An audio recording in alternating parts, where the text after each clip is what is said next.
Ton frère a plus besoin du manoir, a déclaré papa. Il avait déjà prévu les camions de déménagement. J'ai tranquillement passé en revue mon portefeuille immobilier. Les avis d'expulsion sont arrivés pour les 10 propriétés de la famille. Je m'appelle Jean, j'ai 35 ans, et aujourd'hui, mon père a essayé de me voler ma maison, la demeure familiale que mon grand-père m'a léguée. Ils m'ont tendu une embuscade avec une réunion de famille, prétendant qu'Antoine la méritait davantage. Pendant que papa déclarait mon expulsion, maman évitait mon regard. Il n'avait aucune idée.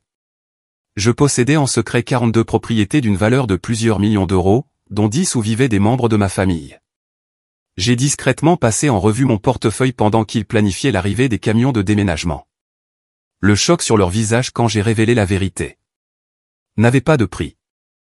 Dites-moi d'où vous regardez cette vidéo dans les commentaires ci-dessous et abonnez-vous pour découvrir d'autres histoires de drames familiaux et de douce justice. Croyez-moi, vous ne voudrez pas manquer la suite. Pour comprendre comment nous en sommes arrivés là, il faut comprendre la dynamique de la famille Dubois. J'ai grandi dans un foyer où la richesse était abondante mais l'affection sincère, rare. Mon père, Richard Dubois, a transformé son entreprise de fabrication d'une petite exploitation en une puissance régionale. Mais ce succès a eu un coût. Il était émotionnellement distant, considérant la famille comme une extension de sa hiérarchie d'entreprise plutôt qu'une source d'amour et de connexion. Dès mes plus lointains souvenirs, il était clair que mon frère Antoine était l'enfant prodige.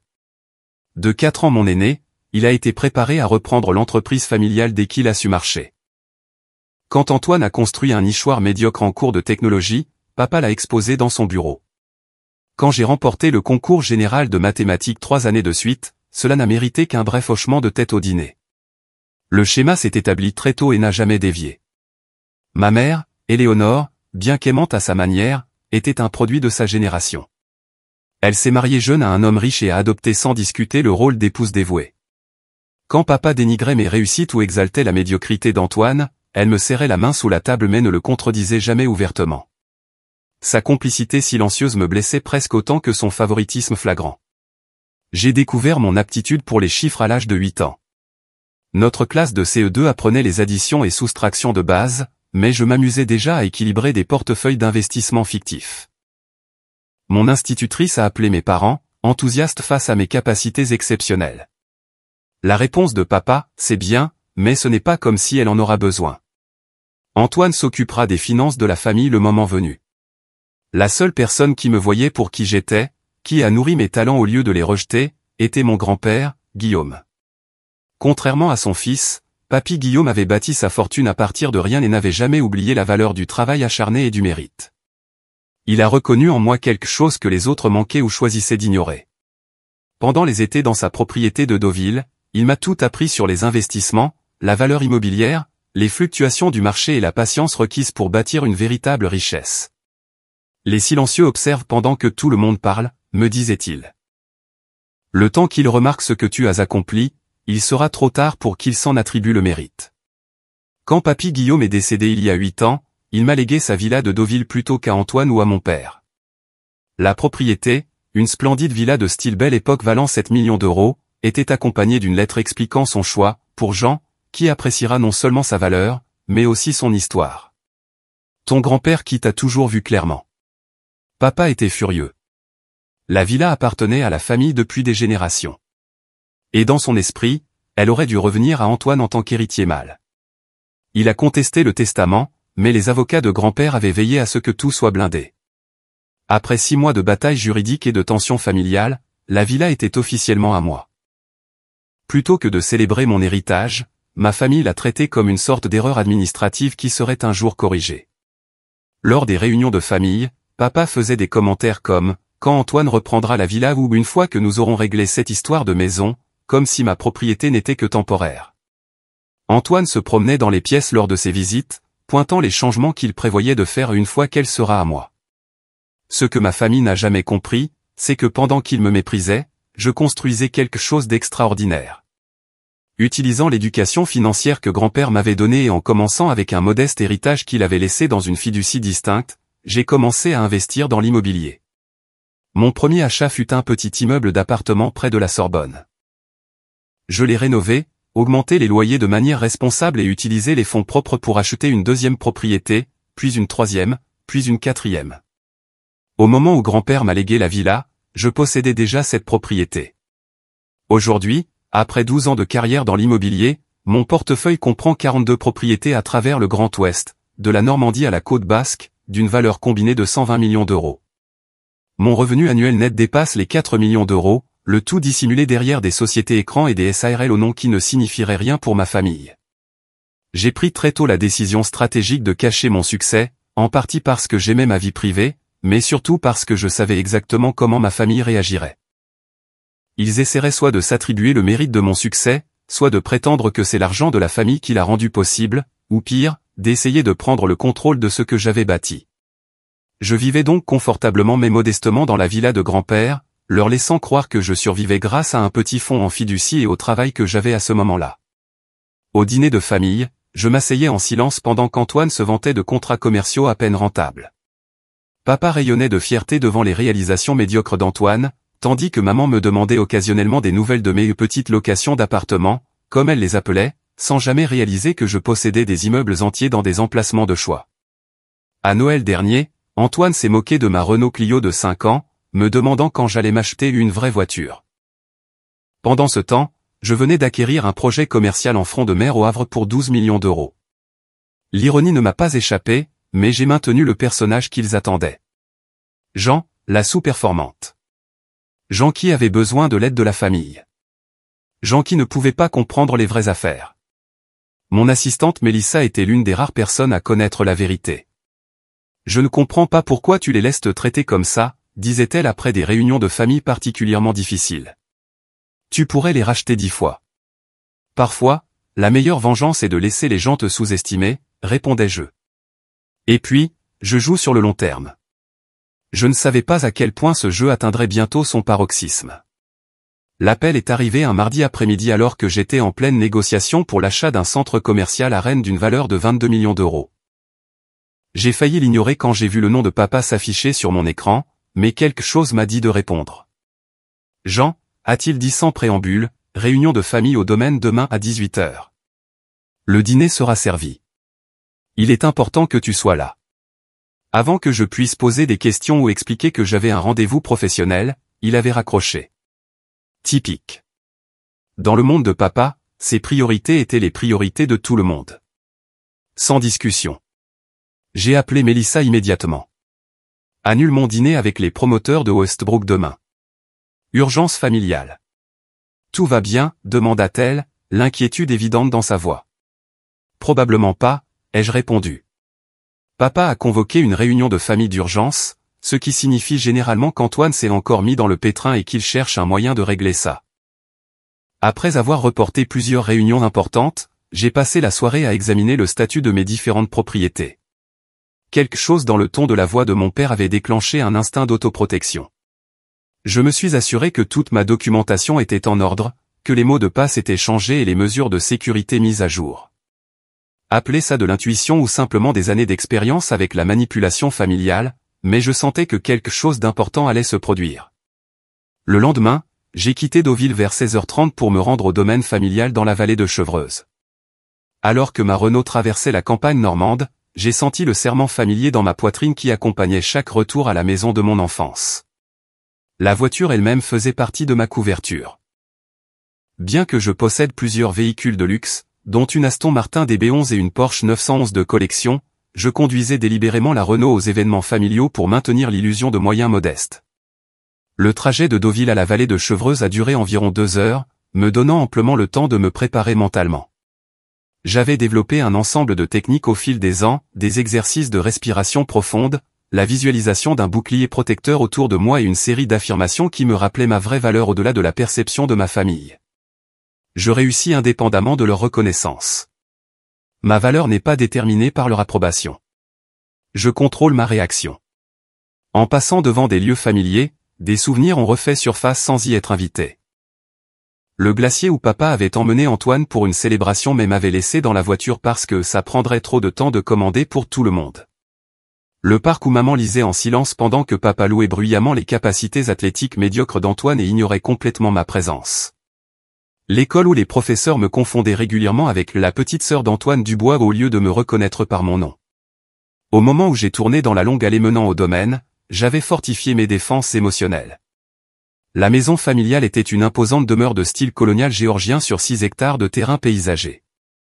Achetée à l'origine par mon grand-père, elle était devenue la résidence principale de mon père après que papy eut déménagé à Deauville dans ces dernières années. La Bentley Continental d'Antoine était garée bien en vue près de l'entrée principale, sa plaque d'immatriculation personnalisée et tonneau témoignant de son manque de subtilité. J'ai garé ma Renault à côté, le contraste entre nos véhicules étant une représentation visuelle de nos statuts apparents dans la vie. La porte d'entrée s'est ouverte avant que je puisse sonner, révélant Henriette, la gouvernante, qui travaillait pour la famille depuis avant ma naissance. Autrefois chaleureuse et affectueuse avec moi, son attitude s'était considérablement refroidie depuis le litige sur l'héritage. « Mademoiselle Jean », dit-elle avec un hochement de tête raide. « Ils vous attendent dans la salle à manger. » En traversant les couloirs familiers, j'ai remarqué des changements subtils dans le décor. Maman avait de nouveau redécoré, remplaçant les pièces traditionnelles par un mobilier plus contemporain. Les photographies de famille qui bordaient le couloir racontaient leur propre histoire. La remise des diplômes d'Antoine, le mariage d'Antoine, Antoine avec papa lors d'événements professionnels. Les rares qui m'incluaient étaient des photos de groupe où je me tenais en périphérie. En approchant de la salle à manger, j'ai surpris des bribes de conversation qui ont immédiatement mis mes nerfs à vif. Point la situation avec Jean, la voix de mon père. Point déjà contacter la société de déménagement, Antoine. Point sûr que c'est la bonne façon de gérer ça, ma tante Patricia, l'air préoccupé. J'ai fait une pause devant la porte, prenant une dernière profonde inspiration avant d'entrer dans l'embuscade qui m'attendait. La salle à manger familiale était conçue pour intimider. Longue de 12 mètres avec un plafond culminant à 5 mètres, elle abritait une immense table en acajou pouvant accueillir 20 personnes, mais qui donnait à notre petite réunion familiale des allures de conseil d'administration. Les murs étaient tapissés de portraits de patriarches du bois remontant à 4 générations, leurs expressions sévères servant de juge silencieux à toutes les délibérations. Mon père était assis en bout de table, naturellement. À 65 ans, Richard Dubois avait toujours une allure imposante avec ses cheveux argentés et ses yeux bleus perçants. Il portait un costume sur mesure malgré le fait qu'il s'agisse d'un dîner de famille, sa posture rigide empreinte de l'autorité qu'il croyait être son droit de naissance. À sa droite était assis Antoine, 39 ans, avec les mêmes yeux bleus mais des traits plus doux qui formaient perpétuellement ce que j'appelais son haut sourire d'enfant gâté. Il était habillé de manière décontractée avec des vêtements de marque qui coûtaient probablement plus que ce qu'il pensait être mon revenu mensuel. Ma mère, Éléonore, était assise à la gauche de papa, élégante à 63 ans dans une simple robe noire et des perles, ses cheveux parfaitement coiffés dans le même style qu'elle portait depuis des décennies. Elle s'affairait à ajuster les couverts déjà parfaits, évitant mon regard alors que j'entrais. La présence de l'oncle Walter, le jeune frère de papa de 3 ans, m'a surprise. Il assistait rarement aux réunions de famille à moins que des affaires ne soient en jeu. Investisseur avisé qui avait multiplié sa part de l'héritage familial pendant que papa se concentrait sur la fabrication, Walter était le membre de la famille que je respectais le plus après papy Guillaume. Il m'a salué d'un subtil hochement de tête que je n'ai pas tout à fait su interpréter. Tante Patricia, la sœur de maman, était assise à côté de Walter. Contrairement à ma mère, Patricia avait poursuivi une carrière universitaire avant le mariage et avait conservé son indépendance d'esprit. L'inquiétude dans ses yeux lorsque je suis entré a confirmé mes soupçons que ce qui allait se passer ne serait pas agréable pour moi. Mes cousins Derek et Vanessa, les enfants de l'oncle Walter, étaient assis plus loin sur la table, l'air mal à l'aise. Nous n'avions jamais été particulièrement proches, mais il n'y avait pas d'animosité entre nous. Leur présence à ce qui était clairement une réunion de famille restreinte était inhabituelle. Le plus révélateur était la présence de monsieur Alain, le comptable de la famille, assis près de mon père, avec des dossiers et des documents étalés devant lui. Alain gérait les finances des Dubois depuis 25 ans, et sa présence signalait que cette réunion avait des implications financières. J'ai stratégiquement choisi une place qui me permettait d'observer les visages de tout le monde, me positionnant à mi-chemin de la table, en face de l'oncle Walter. « Jean, enfin, dit mon père sans se lever. Nous allions commencer sans toi. »« Désolé, papa. 2 heures de route depuis Deauville, comme d'habitude, ai-je répondu d'un ton neutre. Tu pourrais éviter complètement ce trajet si tu vivais plus près de la famille, a interjeté ma mère, ses premiers mots à mon égard, prononcés avec un sourire pointu. Comment va la vieille villa, demanda Antoine avec une décontraction forcée. Ces factures de chauffage doivent te tuer en hiver. Avant que je puisse répondre, papa s'est lancé dans une série de questions sur mon trajet, le temps et d'autres banalités qui semblaient étrangement théâtrales. La tension dans la pièce était palpable, car tout le monde sauf moi semblait suivre un script qu'ils avaient répété avant mon arrivée. Le dîner fut servi par le personnel de maison avec une précision militaire, velouté de potimarron, suivi d'un magret de canard réduction de cerises, asperges et riz sauvage. J'ai remarqué que mon dessert préféré, la tarte au citron, était manifestement absent du menu, remplacé par la crème brûlée préférée d'Antoine. Un petit détail, mais révélateur. La conversation pendant le dîner est restée superficielle. Antoine dominait avec des histoires sur ses récentes vacances à Saint-Barthélemy, maman posait des questions superficielles sur mon travail, celui qu'elle connaissait en tant que directrice exécutive d'une petite organisation à but non lucratif que je possédais en fait via une de mes sociétés, et papa vérifiait périodiquement sa montre comme s'il attendait une heure convenue. Alors que le café était servi, j'ai surpris un regard significatif passer entre Antoine et mon père. Puis Antoine a nonchalamment lâché la première bombe. « Alors, Jeannette, dit-il, utilisant le diminutif que je lui avais demandé de ne plus utiliser depuis mes 12 ans. As-tu pensé à utiliser les déménagements durant? On pensait les engager pour toi, mais si tu as une préférence. Excuse-moi, dis-je, posant délicatement ma tasse de café. Pourquoi aurais-je besoin d'une société de déménagement? Eh bien, on y vient, dit-il d'un geste dédaigneux. J'essaie juste de te donner des options. Quoique, avec le peu que tu possèdes probablement, tu pourrais sans doute te débrouiller avec un camion de location. Papa s'éclaircit bruyamment la gorge, apparemment agacé qu'Antoine ait sauté des étapes dans leur script. Peut-être devrions-nous passer à l'objet de cette réunion, dit-il, faisant signe au personnel de quitter la pièce. Dès que la porte se referma derrière le dernier serveur, l'atmosphère passa instantanément d'une convivialité forcée à une ambiance d'affaires. Papa se redressa encore plus, si c'était possible, et croisa les mains sur la table devant lui. Jean, commença-t-il du même ton qu'il utilisait pour les annonces d'entreprise, nous avons convoqué cette réunion de famille pour discuter d'une importante réaffectation des ressources familiales. Et juste comme ça, j'ai su exactement ce qui allait se passer. Comme tu le sais, continua mon père, la famille Dubois a toujours fonctionné comme une unité, priorisant les besoins collectifs sur les préférences individuelles. C'était une nouveauté pour moi, considérant comment la famille avait toujours priorisé les besoins d'Antoine sur ceux de tout le monde, mais je suis restée silencieuse. Des développements récents ont nécessité une réévaluation de l'allocation de nos ressources familiales, poursuivit-il, comme s'il lisait une note de service interne. Après mûre réflexion et consultation familiale ici, il fit un geste vers tout le monde à table sauf moi, confirmant qu'ils en avaient tous discuté avant mon arrivée et nous avons déterminé que la propriété de Deauville actuellement en ta possession servirait mieux les intérêts de la famille si elle était réaffectée.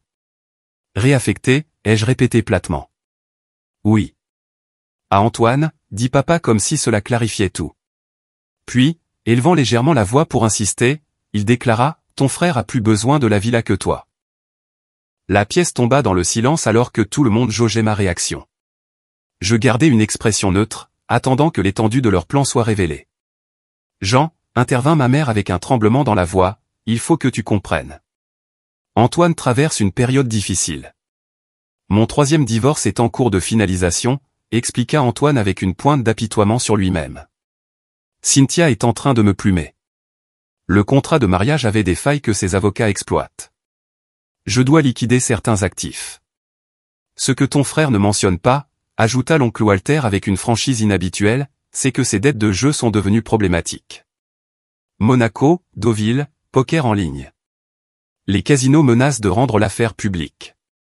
Antoine lança un regard furieux à l'oncle Walter. Clairement, ce détail n'était pas censé être partagé. Le nom des Dubois doit être protégé, déclara mon père, frappant légèrement du poing sur la table. La maison de ton grand-père est un actif familial qui doit être utilisé pour soutenir la famille là où elle en a le plus besoin. Ce n'est pas un actif familial, ai-je souligné calmement. Papy Guillaume me l'a laissé spécifiquement. Le testament était très clair. Monsieur Alain remua nerveusement ses papiers. Techniquement, mademoiselle Dubois a raison. Cependant, il existe des moyens de réinterpréter le legs comme une allocation de fiducie familiale plutôt qu'un don pur et simple. Mes yeux se plissèrent. Suggérez-vous de violer les termes du testament de mon grand-père? Nous suggérons, dit fermement mon père, que tu reconnaisses ta responsabilité envers la famille qui t'a soutenu toute ta vie. Antoine est l'héritier des Dubois. La maison aurait dû lui revenir en premier lieu. Il s'agit simplement de corriger un oubli. Maman tendit la main sur la table pour me tapoter la main. Chérie, tu es une femme célibataire avec l'équivalent d'un petit appartement en termes de possession dans une villa de 7 millions d'euros. C'est excessif pour tes besoins. Antoine a 3 enfants à considérer. 3 enfants qui vivent principalement avec leur mère, ai-je noté. Ce n'est pas une négociation, déclara mon père catégoriquement. Les documents ont été rédigés. Il fit un signe de tête à monsieur Alain, qui fit glisser un dossier sur la table vers moi. Nous te donnons 30 jours pour quitter les lieux, ce qui est généreux vu les circonstances. Les déménagements Durand ont déjà été mis sous contrat pour t'aider. Je n'ai pas touché le dossier. Et où suis-je censé aller, exactement? Nous t'avons trouvé un charmant appartement à Vincennes, dit ma mère d'un air enjoué, comme si elle offrait un cadeau merveilleux. C'est proche des transports en commun, ce qui sera pratique pour ton travail. La famille couvrira la caution et les 3 premiers mois de loyer le temps que tu t'installes. Leur présomption était stupéfiante. Non seulement ils prenaient ma maison, mais ils avaient choisi un logement en location sans aucune contribution de ma part, supposant que je ne pouvais même pas gérer une caution par moi-même. Antoine se pencha en avant, son expression changeant pour ce qu'il pensait probablement être de la sympathie. Écoute, Jeannette, je sais que tu t'es attachée à cet endroit, mais soyons réalistes. Tu peux à peine payer les impôts fonciers. L'entretien seul doit te coûter une fortune. C'est en fait un service qu'on te rend. Quelle générosité, ai-je remarqué sèchement. J'ai déjà engagé un architecte d'intérieur, poursuivit Antoine, insensible à mon ton. Nous pensons convertir ton atelier d'artiste en salle de jeu. Les enfants vont adorer. Et mes affaires, ai-je demandé, curieuse de voir jusqu'où ils avaient planifié cette prise de contrôle. Maman a proposé de stocker tes effets personnels dans le pool house ici jusqu'à ce que tu sois installé, répondit Antoine. Bien que, évidemment, les meubles et les œuvres d'art restent avec la maison. Évidemment, ai-je répété.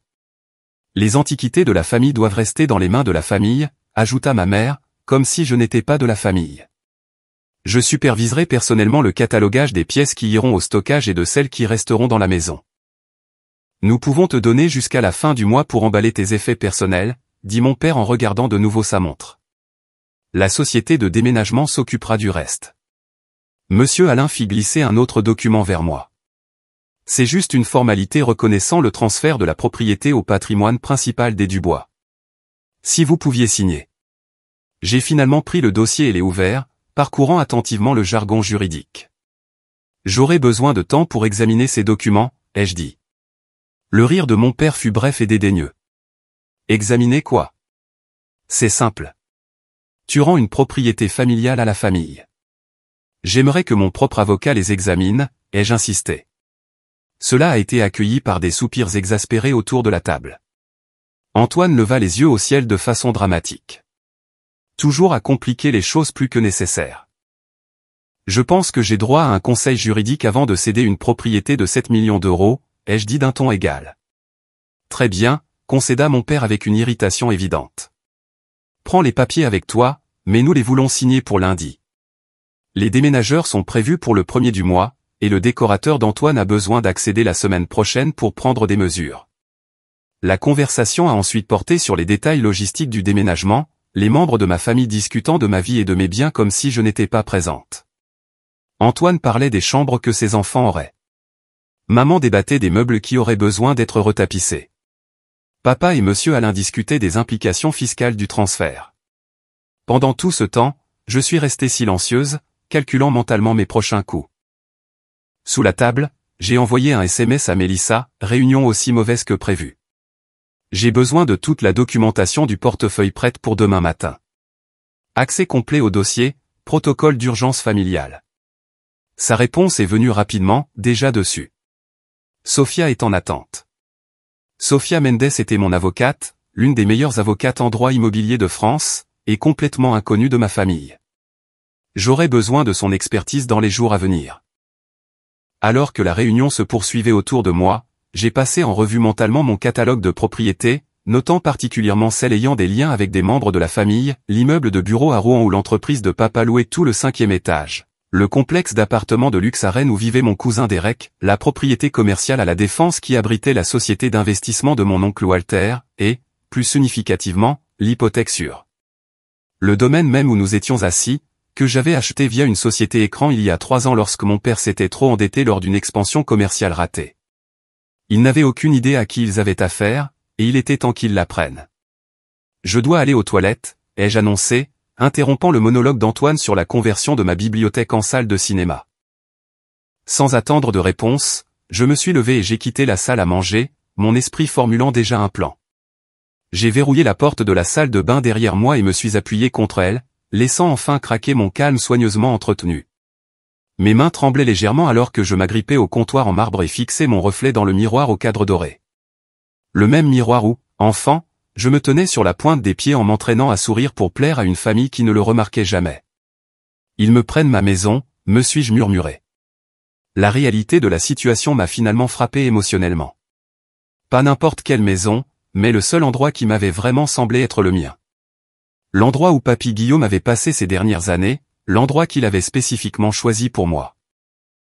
Je pouvais encore entendre sa voix de notre dernière conversation avant sa mort, cette maison n'est pas seulement des murs et des planchers, Jean. C'est une déclaration.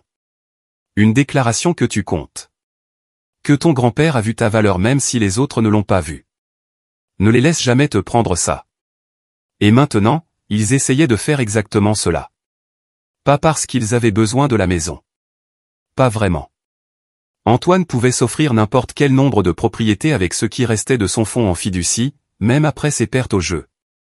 Il s'agissait de me remettre à ma place, de maintenir la hiérarchie familiale avec Antoine au sommet de la chaîne de l'héritage et moi quelque part en bas.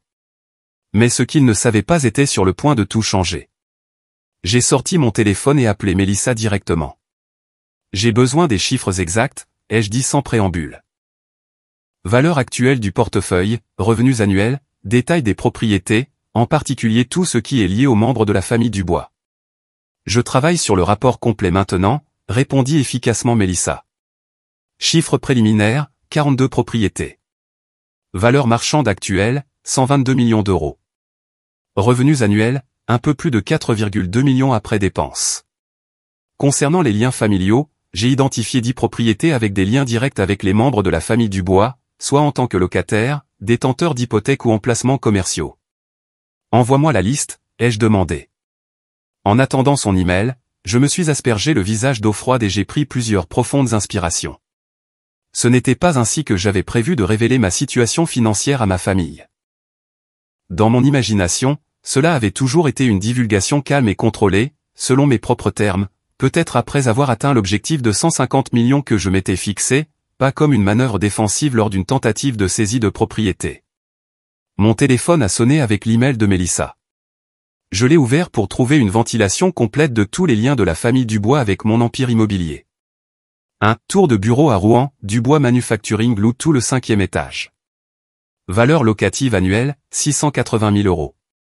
2 domaines de la vallée de Chevreuse, hypothèque achetée à la Première Banque de France. Solde restant, 2,4 millions d'euros. 3 immeubles commerciaux de la Défense, siège du groupe d'investissement Walter Dubois. Valeur locative annuelle, 420 000 euros. 4 appartements de luxe à Rennes, résidence de Derek Dubois. Loyer mensuel, 4 800 euros. 5. Immeuble du quartier financier de Paris, bureau du cabinet comptable Alain. Valeur locative annuelle, 390 000 euros. 6. Complexe médical de Caen, cabinet du docteur Patricia Dubois. Valeur locative annuelle, 215 000 euros. 7. Projet résidentiel à Neuilly-sur-Seine, Éléonore Dubois, maire, détient une participation via une fiducie que je contrôle en tant qu'actionnaire majoritaire. 8. Centre commercial de Deauville, adjacent au casino où Antoine Dubois a des dettes de jeu de 1,2 million d'euros.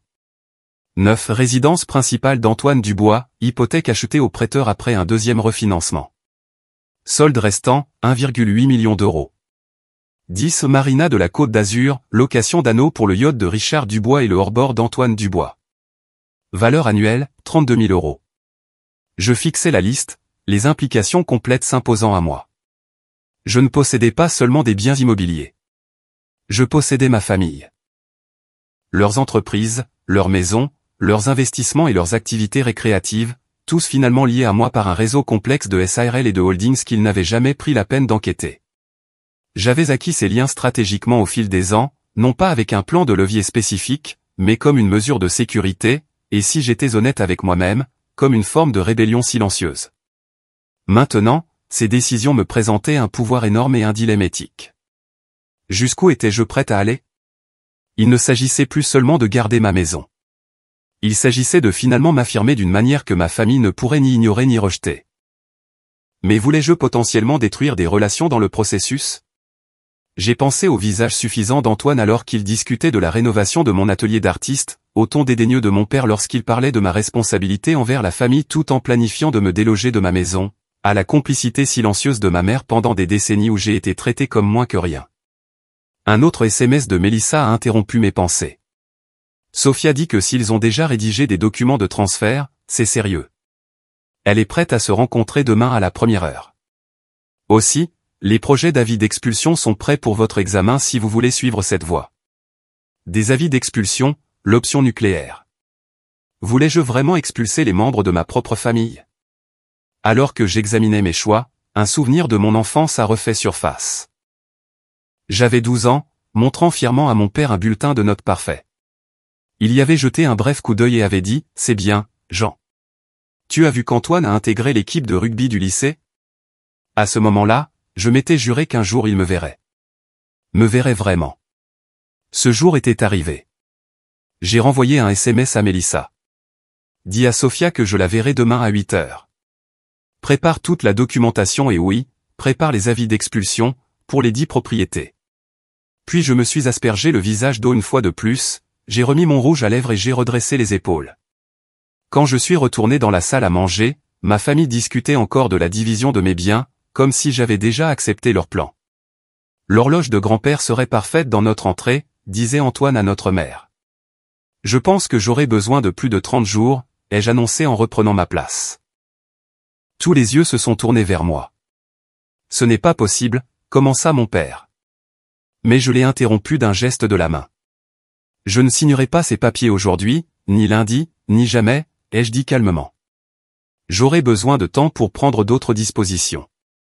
Jean, dit mon père, son ton se durcissant. Ce n'est pas une demande. La décision a été prise. Pas par moi, ai-je répondu, rassemblant les papiers et les remettant dans le dossier. Et comme je suis la propriétaire légale de la propriété en question, ma décision est la seule qui compte.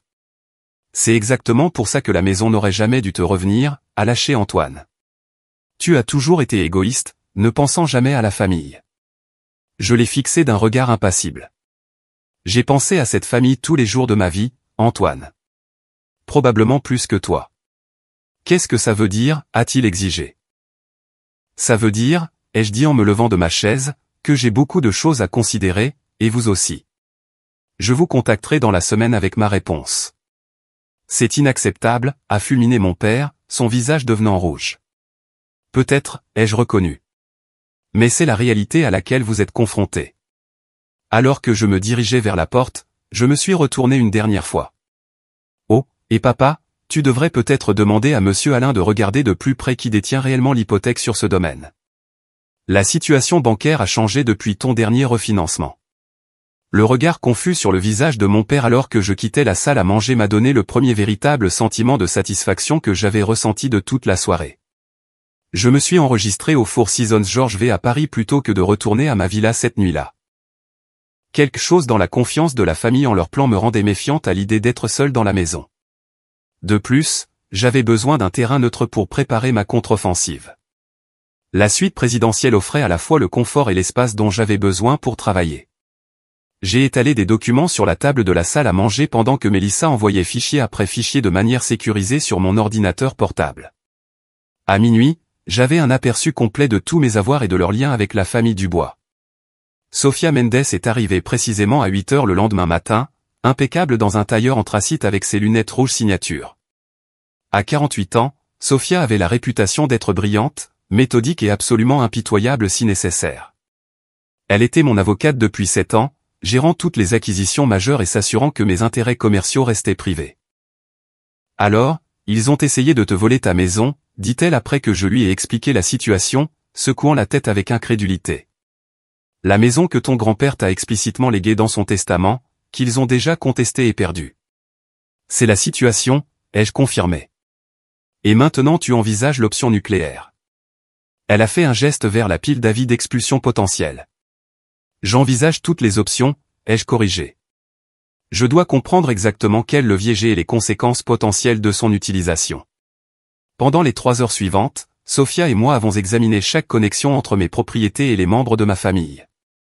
Nous avons analysé les baux, les hypothèques et les arrangements commerciaux, identifiant les points de levier et les vulnérabilités potentielles.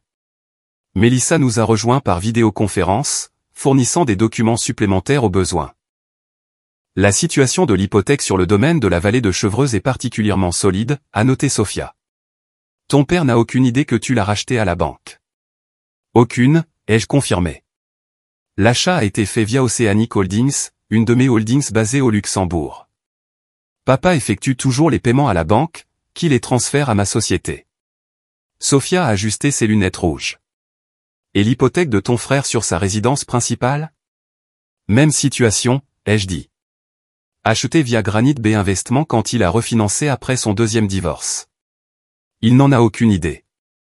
Et le bail du siège de l'entreprise de ton père? C'est via Metropolitan Property Group, une autre de mes sociétés. Le bail doit être renouvelé dans 3 mois, en fait. Sophia a levé les yeux de ses notes. Jean, tu réalises que tu as le pouvoir de créer de graves difficultés financières pour toute ta famille, n'est-ce pas? Ce ne sont pas seulement des points de levier. Ce sont des bombes nucléaires potentielles. J'ai hoché la tête sobrement. C'est pourquoi je voulais cette analyse. Je dois comprendre exactement quels dommages je pourrais causer avant de prendre des décisions. Les expulsions seules seraient dévastatrices, a ajouté Mélissa depuis l'écran de l'ordinateur portable. Ton frère et ton père seraient essentiellement sans abri. L'entreprise de ton oncle serait déplacée. Ton cousin perdrait son appartement. Et ce n'est que le début. Je ne veux pas les détruire, ai-je dit doucement. Je veux juste qu'ils reconnaissent que je ne suis pas quelqu'un qu'ils peuvent bousculer, que j'ai bâti quelque chose d'important qu'ils n'ont jamais reconnu. Sophia a posé son stylo. Alors, laisse-moi te poser une question. Quel est ton résultat idéal ici? J'ai réfléchi attentivement. Je veux garder ma maison. Je veux la reconnaissance de ce que j'ai construit. Je veux du respect à l'avenir. Pas de vengeance, a-t-elle demandé directement. Pas de vengeance, ai-je confirmé. La justice, peut-être. La reconnaissance, certainement, mais pas la destruction. Sophia a hoché la tête avec approbation. Alors nous concevons une stratégie qui atteint ses objectifs sans dommages collatéraux inutiles. Assez ferme pour que ton message soit sans équivoque, mais pas si agressive qu'elle détruise de façon permanente des relations que tu pourrais vouloir sauver. Pour le reste de la journée, nous avons élaboré un plan détaillé. Nous avons préparé des documents révélant ma propriété des biens clés, mais avons gardé les révélations les plus dévastatrices en réserve. Nous avons rédigé des lettres à chaque membre de la famille détaillant notre conscience de leur vulnérabilité, mais sans menace explicite. Et nous avons programmé une nouvelle réunion de famille pour le samedi soir, me donnant le temps de me préparer mentalement et émotionnellement. Souviens-toi, a conseillé Sophia en rassemblant ses documents à la fin de notre session. Tu as tout le pouvoir ici. Ils pensent avoir affaire à la Jean qu'ils ont toujours connue. La fille docile qui accepte les miettes d'approbation qu'ils offrent. Cette Jean n'existe plus, si elle a jamais existé. Après le départ de Sophia, j'ai commandé le service d'étage et j'ai regardé l'horizon parisien, me demandant comment ma famille réagirait en découvrant la vérité. Serait-il fier de ce que j'avais accompli? Ressentiment, peur, une combinaison des trois. J'ai reçu des SMS de ma mère et d'Antoine ce soir-là. Le message de maman était passivement manipulateur, « Chérie, ton père est très contrarié. S'il te plaît, ne rends pas les choses plus difficiles qu'elles ne le sont. L'harmonie familiale est si importante. » Celui d'Antoine était plus direct, « Arrête de faire ton cinéma. Tu sais que c'est la bonne décision. J'ai plus besoin de cette maison que toi. » Je n'ai répondu à aucun des deux messages. Le lendemain, j'ai visité la villa, ma villa, et j'ai parcouru chaque pièce lentement, me remémorant des moments avec mon grand-père. Ses rires dans la cuisine alors que nous faisions des biscuits. Ses explications patientes sur les concepts d'investissement dans la bibliothèque. La façon dont il s'asseyait dans le jardin, pointant les oiseaux et racontant des histoires sur chacun d'eux. Cette maison n'était pas seulement un bien immobilier de valeur. C'était la manifestation physique de la seule personne de ma famille qui m'avait vraiment vu. Je ne l'abandonnerais pas sans me battre. Et maintenant, j'avais les ressources pour gagner ce combat de manière décisive. J'ai passé le vendredi à finaliser les détails. Les lettres officielles à chaque membre de la famille ont été imprimées sur du papier cartonné crème avec mon en-tête personnel. La documentation sur les propriétés a été organisée dans des porte-documents en cuir, un pour chaque membre de la famille, détaillant leurs vulnérabilités spécifiques, et les avis d'expulsion, que j'espérais sincèrement ne pas utiliser, ont été préparés et prêts à être déposés si nécessaire. Le samedi matin, j'ai fait quelque chose que j'avais prévu depuis des mois mais dont je n'avais jamais trouvé le bon moment pour l'exécuter. Je me suis rendu au garage où je gardais mon Aston Martin DB11, un véhicule gris métallisé élégant que j'avais acheté pour célébrer le cap des 100 millions d'euros de mon portefeuille. Je ne l'avais jamais conduite à une fonction familiale, maintenant l'illusion de moyens modestes. Aujourd'hui, cette illusion prendrait fin. En m'asseyant derrière le volant et en sentant le moteur ronronner, j'ai eu un moment de clarté. Cette confrontation ne concernait pas seulement la villa ou même mon empire immobilier. Il s'agissait de finalement assumer mon pouvoir et de refuser d'être diminué plus longtemps. J'ai envoyé un SMS à mon père, je serai au domaine à 18h pour le dîner. J'ai une proposition concernant la situation de la villa. Sa réponse fut immédiate et prévisiblement autoritaire, il n'y a rien à discuter à part les détails de la transition. J'ai souri à sa confiance, si près d'être brisé. Néanmoins, je te verrai à 18h. Puis j'ai contacté Mélissa avec les instructions finales. L'opération vérité est lancée pour ce soir. Mais Sophia en attente, au cas où. Sa réponse m'a fait éclater de rire. Vas-y, patronne. La famille Dubois ne saura pas ce qui lui arrive. À l'approche du soir, je me suis habillé avec soin dans un tailleur Chanel qui projetait à la fois la richesse et l'autorité. J'ai rassemblé mes documents, vérifié mon apparence une dernière fois et me suis dirigé vers ma voiture. Le temps de se cacher était révolu. Le gardien de sécurité du domaine de ma famille a visiblement sursauté en voyant l'Aston Martin approcher du portail. Il a regardé un instant avant que la reconnaissance ne se fasse, puis s'est précipité pour ouvrir le portail avec un geste d'excuse. J'ai souri poliment et je suis passé, me garant directement derrière la Bentley d'Antoine. La porte d'entrée s'est ouverte avant que je ne l'atteigne, révélant l'expression choquée d'Henriette. Ses yeux allaient de moi à l'Aston Martin et revenaient, la confusion évidente sur ses traits. « Bonsoir, Henriette », ai-je dit agréablement, passant devant elle avec le porte-document en cuir sous le bras. « Je crois qu'on m'attend dans la salle à manger. »« Oui, mademoiselle Jean », balbutia-t-elle, clairement décontenancée par mon apparence et mon attitude transformée. En approchant de la salle à manger, j'ai entendu un murmure de voix, ma famille discutant clairement de stratégie avant mon arrivée. J'ai fait une pause un instant, pris une profonde inspiration, puis j'ai poussé les portes avec une confiance que j'avais gagnée mais jamais affichée dans cette maison. La conversation s'est arrêtée brusquement alors que tous les yeux se tournaient vers moi. Le choc sur leur visage à ma vue était presque comique. Fini l'agent discrète en vêtements décontractés qu'ils attendaient. À sa place se tenait une femme dans un tailleur à 12 000 €, des talons loup-boutin et une expression d'autorité calme. « Jean, dit ma mère, incertaine. Tu as l'air différente. »« C'est du Chanel ?» demanda Antoine, incrédule. « Depuis quand portes-tu du Chanel ?» J'ai souri en prenant place à table, posant le porte-document en cuir devant moi. « Je crois que nous avons des affaires à discuter. » Mon père s'est ressaisi le premier, sa surprise momentanée se durcissant à nouveau en certitude. « Oui, en effet. As-tu examiné les documents de transfert ? » « Oui, ai-je répondu. Et j'ai préparé quelques documents de mon côté pour votre considération. » Monsieur Alain a froncé les sourcils. « Mademoiselle Dubois, ce n'est pas une négociation. La famille a décidé. » La famille a fait des suppositions, ai-je interrompu doucement, basées sur des informations incomplètes. Je suis ici pour corriger ces suppositions avant que nous ne poursuivions. J'ai ouvert le porte-document et j'en ai sorti le premier document, le faisant glisser vers mon père. Ceci est l'acte de propriété actuel de la villa de Deauville, confirmant ma propriété telle qu'accordée par le testament de grand-père Guillaume. Comme vous pouvez le voir, la propriété est à mon nom, sans charge ni condition. Nous en sommes bien conscients, dit mon père avec impatience. C'est pourquoi nous avons besoin que tu signes le transfert. Je n'ai aucune intention de transférer la propriété, ai-je déclaré clairement. Ni maintenant, ni jamais. La villa était le cadeau de grand-père pour moi, et j'ai l'intention d'honorer ses vœux en conservant la propriété. Antoine a frappé la table de sa main. C'est ridicule. Tu ne peux pas te permettre d'entretenir cet endroit. Les impôts fonciers seuls doivent te tuer. J'ai souri. En fait, Antoine, ma situation financière pourrait te surprendre. J'ai sorti un autre document du porte-document. Ceci est un résumé de mes avoirs immobiliers actuels. Je possède 42 propriétés à travers le Grand Ouest, d'une valeur combinée de 122 millions d'euros.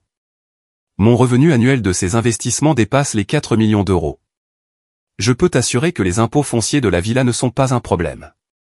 Il y eut un moment de silence stupéfait alors que mon père attrapait le papier et le parcourait, son expression passant du dédain à l'incrédulité. Ce n'est pas possible, marmonna-t-il, passant le document à monsieur Alain, qui ajusta ses lunettes et commença à l'examiner avec une alarme croissante. Je vous assure que c'est exact, ai-je dit calmement. J'ai bâti un portefeuille immobilier substantiel au cours des 12 dernières années, en commençant par l'éducation financière que grand-père m'a fournie et un investissement initial modeste de sa fiducie. Mais ton travail dans cette petite association, commença ma mère. Une couverture, ai-je expliqué. Le Fonds de développement communautaire de Paris est en fait détenu par l'une de mes sociétés. Cela me permet de faire du travail caritatif tout en maintenant un profil plus bas que ce que mon statut financier réel attirerait normalement. Et la Renault, demanda faiblement Antoine. Un des nombreux véhicules que je possède, ai-je répondu. J'ai aussi une Aston Martin DB11 qui est garée dehors si vous voulez la voir, ainsi qu'une Porsche 911 et un Range Rover. L'oncle Walter fut le premier à rire, un bref aboiement d'appréciation surprise. Bien joué, Jean. Guillaume serait fier. Le visage de mon père était devenu d'une nuance alarmante de rouge. Si c'est vrai, pourquoi le cacher à ta famille? Pourquoi nous laisser croire que tu avais des difficultés? Parce que, ai-je dit d'un ton égal, vous n'avez jamais montré le moindre intérêt pour mon sens des affaires. Vous avez dénigré mes capacités depuis l'enfance. Quand j'ai essayé de partager mes premiers succès, ils ont été minimisés ou attribués à la chance. Finalement, j'ai arrêté d'essayer d'obtenir votre approbation et je me suis concentré sur la construction de quelque chose de substantiel selon mes propres termes. J'ai sorti un autre document du porte-document. Mais il y a plus que vous devriez savoir. Au cours du développement de mon portefeuille, j'ai acquis plusieurs propriétés ayant des liens directs avec la famille Dubois. Des propriétés que vous pourriez trouver pertinentes pour votre situation actuelle. M. Alain avait fini d'examiner mon résumé financier et leva les yeux avec une réelle préoccupation. Richard, je crois que vous devriez prendre cela très au sérieux. Ces chiffres correspondent à des avoirs légitimes que je connais par les canaux de l'industrie, bien que je ne les ai jamais liés à votre fille. J'ai fait glisser un autre document vers mon père. Ceci est l'acte hypothécaire de ce domaine, que j'ai acheté à la première banque de France il y a 3 ans via une de mes holdings. Techniquement, papa, je suis ta propriétaire. La couleur a quitté le visage de mon père alors qu'il fixait le document. C'est impossible. Vérifie auprès de la banque, ai-je suggéré. Tes paiements sont transférés à ma société, Oceanic Holdings, depuis 36 mois.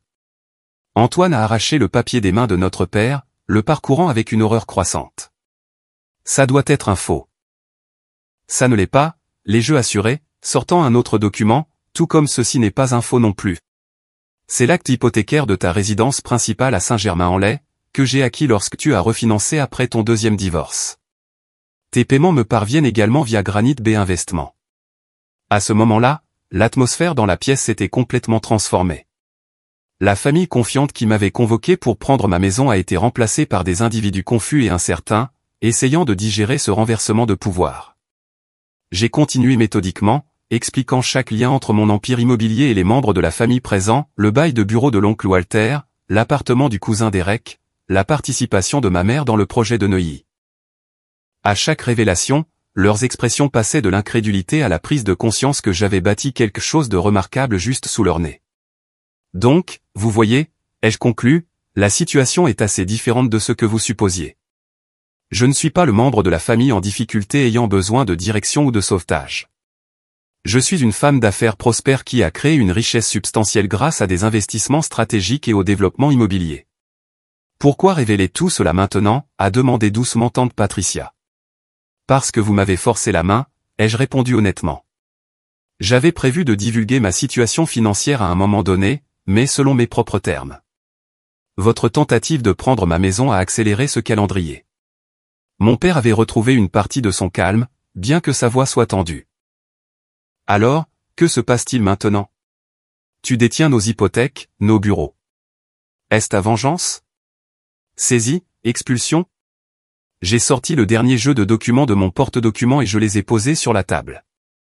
Ce sont des avis d'expulsion préparés pour les 10 propriétés ayant des liens avec la famille Dubois. Ils sont prêts à être déposés lundi. Une inspiration collective a parcouru la pièce. Cependant, ai-je poursuivi, je n'ai aucun désir de créer des difficultés inutiles. Ce que je veux est simple, le respect de mes droits de propriété, la reconnaissance de mes accomplissements et des limites appropriées à l'avenir.